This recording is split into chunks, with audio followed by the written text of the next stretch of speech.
The most dangerous phrase that can come out of your mouth is while we're at it. I honestly think that this phrase alone has blown more remodel budgets than anything else because you start with, well, we're going to remodel the kitchen. And then suddenly, well, let's replace the floors throughout the whole first floor of the house. Let's do it right. Welcome to the Kitchen Remodel Made Easy podcast. I'm your host, Robin Johnson, and I can't wait to chat with you about one of the most exciting topics ever. Kitchen design, right? I mean, who doesn't dream of remodeling their kitchen? Friends, if you're looking to uplevel the most important room in your home, I am so glad you're here. As an award-winning designer of over 20 years, kitchens are my absolute favorite room in the house. With hundreds of decisions to be made and thousands of dollars on the line, you won't want to miss an episode. Let's get started. Hi, everyone. Welcome back. Today, we're going to talk about a really popular subject, which is the real reason why kitchen remodel budgets snowball. Because one minute, it's like you're standing there and you're upgrading your pendant lights, and the next thing you know, somehow you're $18,000 over budget, wondering what on earth just happened. But it does, my friends. It happens every single day. And usually it's not because it's one, massive mistake. Usually it's the overages that pile up slowly. One upgrade, one add-on, and one while we're at it decision at a time, right? And the tricky part is that when you're in the thick of remodeling, the decisions that you're making at that moment, well, they feel completely reasonable. I mean, of course, you want the upgraded countertop with the prettier veining. And of course, those cabinet accessories are going to be really helpful in keeping you organized in your new kitchen. And of course, adding another window for natural light feels like a smart idea because, well, your walls are going to be taken down to the studs anyway, right? And individually, none of those decisions sound huge. But before you know it, all of these choices have quietly stacked up together, adding thousands and thousands of dollars that you might have never planned for. So today, I want to go over a few topics. Why smart people still overspend during remodeling. The most dangerous phrase that you can say during your renovation. The key areas where your budgets can quickly spiral, and some of the unexpected costs that can really catch you off guard. So let's jump in. The other day, I was inside a Facebook group, and it's a remodeling Facebook group with over 250,000 members. And I asked, where did you blow your kitchen remodel budget? And you guys should have seen the responses. There were so many. But I will say the two biggest by far were, can you guess it? Cabinetry and countertops. And this really made perfect sense to me because those are two of the most expensive areas of your kitchen to begin with. I mean, that's where you're going to be putting the bulk of your budget. Some people said that they upgraded to semi-custom cabinets because they wanted more precise storage or better storage. They wanted more customization, or they wanted a particular finish that they couldn't get. And to them, it was worth every extra penny that they spent. Now, others admitted that they completely fell in love with a countertop slab when they were at the stone yard, and they're like, once you see it, you can't unsee it. And so they spent far more than they originally planned for. And listen, I get it. I love beautiful materials too. I am in this business. But I also think that social media, to its detriment, has really normalized luxury kitchens so much that it's easy to forget that many of the kitchens that you're saving and seeing on Instagram and Pinterest probably have six-figure renovation budgets behind them. And that is the part that no one really is talking about. Most people are overspending for one main reason, and that is that they're trying to avoid regret. And that is really what it comes down to because when you're in your project, you start thinking, well, gosh, if I'm already spending this much money, I want to do it right. And emotionally, this makes complete sense. Once the walls are opened up, it suddenly becomes a lot easier to say, well, gosh, we may never get to do this again, or I don't want to wish that we had upgraded later, or it's only another couple of $1,000s to spend. But that's the trap because remodel upgrades, guess what? They're emotional. They are absolutely emotional.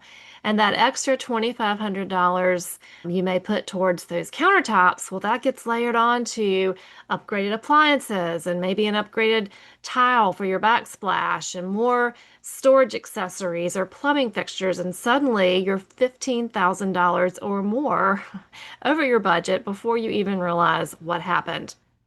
So if you have done this before in a project, you are not alone. Almost everyone has, this challenge during a kitchen renovation. And this is exactly why I think I know having a plan before construction matters so much because the emotional decisions that really pull on you during construction, my friends, they are expensive.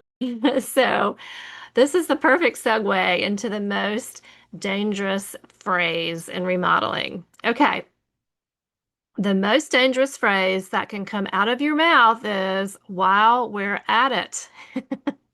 I honestly think that this phrase alone has blown more remodel budgets than anything else because you start with, well, we're going to remodel the kitchen. And then suddenly, well, let's replace the floors throughout the whole first floor of the house. Let's do it right.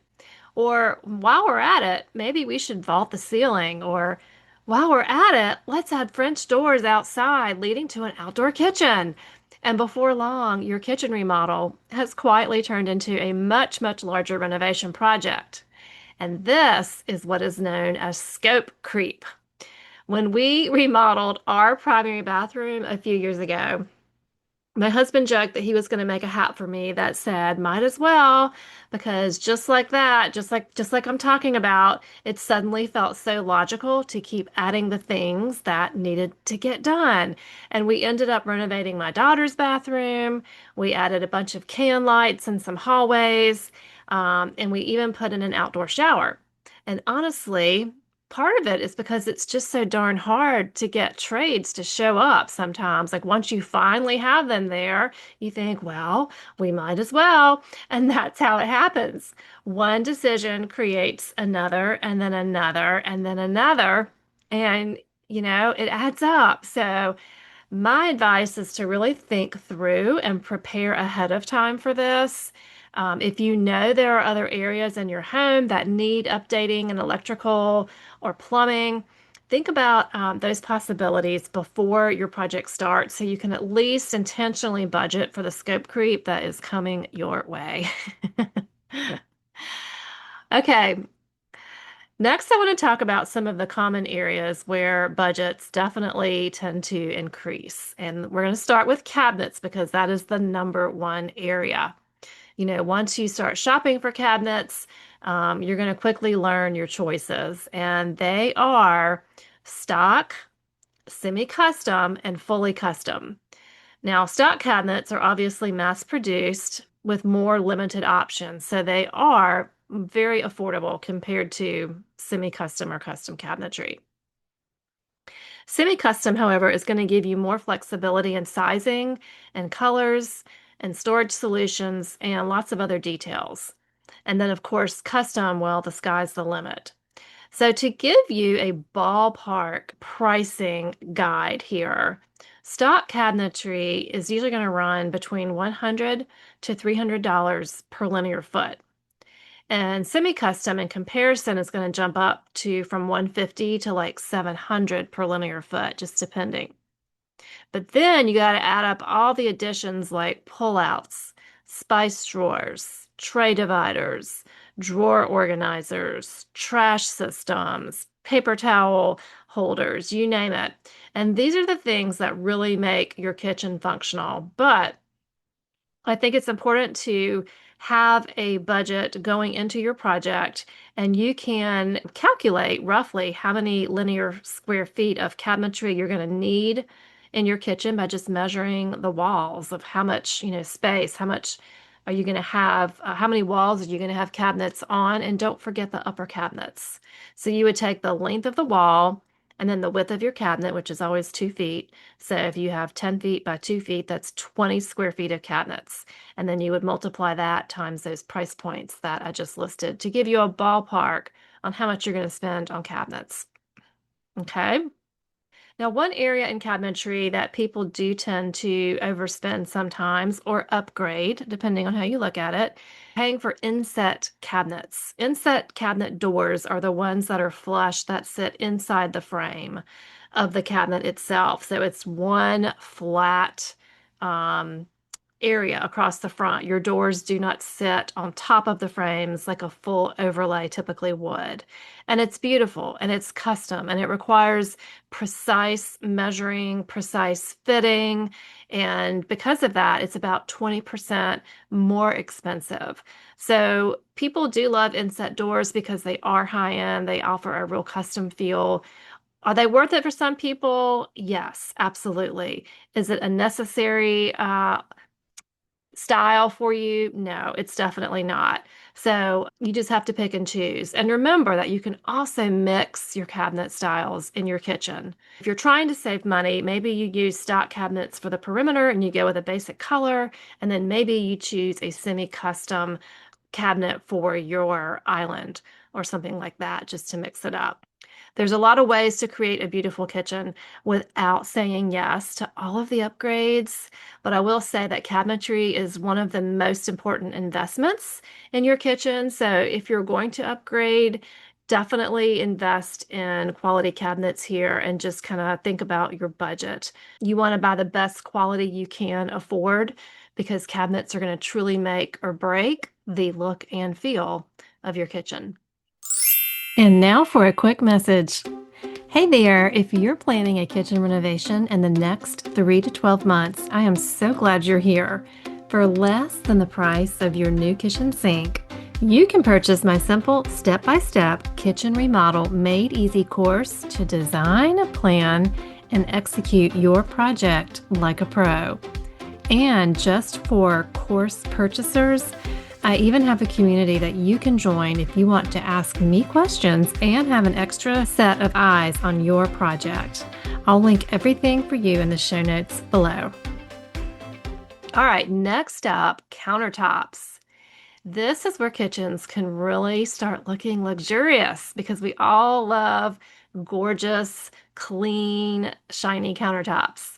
And part of the reason that the costs are increasing for countertops in the budget overall is because kitchens keep getting bigger and bigger. Now we have these huge oversized islands. There's walk-in pantries, and most of us love to have countertops in there for all of our small appliances. There's sculleries and beverage stations, and all of that requires more material. And then also you have to think about there's some luxury trends out there right now in countertops like waterfall edges, and they've been around for a little while, but mitered edges, that category is growing and that requires more material. And then the slab backsplash trend where you're taking a slab and running it all the way up your wall, well, that can get expensive quickly too. These details are gorgeous. These are not small upgrades. Let's talk about some pricing. A waterfall edge alone can add about $2,500 or more installed. It's basically an entire new slab for each end of your countertop. A backsplash slab could be anywhere, probably in the same price range, $2,000, $2,500 or more, depending on the width and height of the slab on your wall. And then mitered edges, that really depends. It does create an extra thick looking countertop, but it can add several $1,000s or more depending on the size and material that you pick. Again, there's not a wrong choice here. I'm just saying that this is definitely a luxury addition. So this is how those budgets can quickly snowball. Okay, the next category I want to talk about is lighting because this one is a sneaky area that I think a lot of people don't really anticipate. Well, gosh, I've only got a couple pendant fixtures. How much does my lighting budget really need to be? And you have to remember that you may not need one. You're probably going to need two or three of those pendant fixtures. And then there's the installation cost. And you may need updated wiring in your house, especially if you live in an older home. And you may need extra ceiling support to reinforce, to hang pendant lights. And if you have really tall ceilings, it might even require scaffolding. So quickly, those costs can add up. Now, a pendant light itself, I mean, they range from $100 a fixture, $2,500 a fixture, and up. Multiply that times three. But then you have to think about the dimmer switches, your under cabinet lighting, the extra outlets you want to put in. Maybe you're someone who doesn't want outlets on the backsplash. You want something to go up underneath your cabinets. Or it could be floor outlets. There could be decorative wall sconces. And suddenly, lighting becomes a much larger portion of the electrical budget than you ever expected. And honestly, lighting is one of those categories where Pinterest and Instagram really, we don't talk about how much all that costs. So we see these beautifully photographed kitchens with gorgeous layered lights, but we really don't know how much all of that costs to get installed. Okay, the last category that is pretty common for your budget to snowball in would be your appliances. And you're going to spend a lot of money also on appliances in your kitchen. In fact, some of my, high-end clients that I've worked with over the years, most of them that live in million-dollar plus homes, well, I mean, their typical budget's going to be well over six figures for their kitchen. And typically, those budgets just for their appliances, well, they're usually about six figures too. You're talking a Wolf professional grade range, a Sub-Zero refrigerator, or Viking, and you've got high-end, dishwashers and maybe a air fryer, all the things, and they add up. So sometimes those appliance budgets and those really high-end kitchens, they cost more than even the cabinets. So that is something you definitely need to put into perspective. When you're shopping for appliances, it's easy to again become emotional. Your husband probably has a lot of opinions in this category too. They kind of get into appliance a lot of times. And, professional appliances are expensive. I mean, a luxury range, just to give you a cost perspective, can cost anywhere from $8,000 to $15,000 and more. And then there is the trend of panel-ready appliances. Now, this category, I don't feel like it's a huge expense because your appliances are going to cost less when they don't have doors on them. They basically come with a opening to have your cabinet company or cabinet maker, order a certain size cabinetry door that will slide in there and finish off your appliance. So you're going to save money on the appliance side, but you're going to spend a little more on the cabinet side. Is it more expensive? I'm going to say yes, mainly because panel-ready appliances usually are only available in higher-end product lines. So you're already going to be spending more money just to purchase an appliance like that to begin with. Now, the last category I want to talk about is an area that is probably not going to be something that you have any control over. And these are those hidden structural surprises that can be unveiled once your project demolition is underway. And the true costs of this, of course, are hidden until, you open the wall and you see what's going on. I've worked on projects where cabinetry was removed and suddenly major structural issues underneath the home were exposed. And in this project, the floor had to be opened up, the home had to be reinforced underneath because the structure simply wasn't properly supported anymore. And so the homeowners have been noticing that, they kept getting cracks in their walls for years and they'd been trying to get it fixed, but nothing resolved the issue until the kitchen demo happened and they were able to really see what was going on under the house and fix it. And was it expensive? Yes, it was. Was it necessary? Yes, it was. It was absolutely necessary to get this fixed. So sometimes these surprises can be a blessing in disguise. You also may come across electrical issues that you didn't even know you had. You may have outdated wiring in your home. You may have overloaded circuitry. You may have old plumbing or hidden water damage. And these kinds of issues, they need to be addressed, especially electrical. There's so many, I think over 30,000 house fires a year in the US just based on faulty wiring or shoddy wiring jobs in homes. So it is important to get these things fixed. But in order to plan for this, you really have to have a contingency budget set aside for your project. And it's usually about 25% of the budget of what you're hoping to spend. So if you're going to spend $100,000 on your kitchen, you need to have 25,000 of it set aside for a contingency. And if you're lucky and you don't have any of these surprise issues in your home, well, if you go over budget, and you probably will, guess what? You're going to have this contingency here for extra spending, and you'll be so happy that you have it. So, the bottom line here is the goal of remodeling is to know going in, you're going to probably be upgrading. This is an emotional process and it's an expensive process. And there's the whole, well, we might as well thought process included. And I get it. And some upgrades are absolutely worth the investment. But you have to try to have a budget up front so that you know what you're going to spend and try to control the spending from the get-go. Some upgrades are absolutely worth the investment.